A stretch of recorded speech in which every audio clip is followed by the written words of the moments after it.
Bruco, your distribution solution.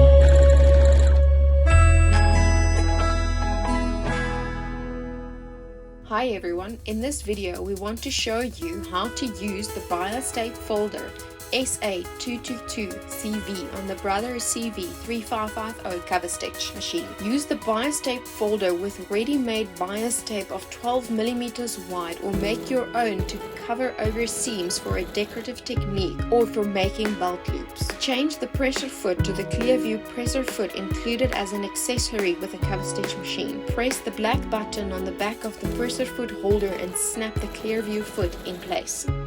The bias tape folder clicks into the front cover of the machine with the point on the attachment aligning with the arrow on the machine. Set up the machine for a 6mm wide 2-needle cover stitch. If you are making your own bias tape, cut the strips no more than 1 inch wide. Slide the bias tape into the slot with the edges turned under the center guide.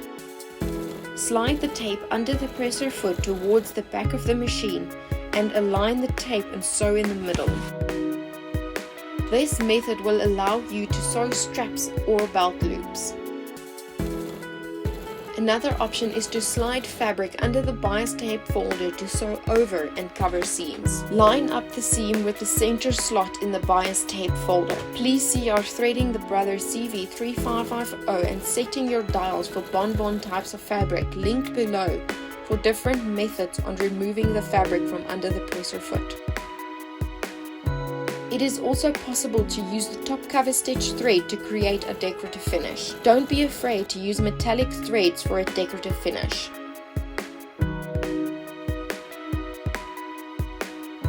Sew a test strip to be able to test the settings before sewing on the fabric garment.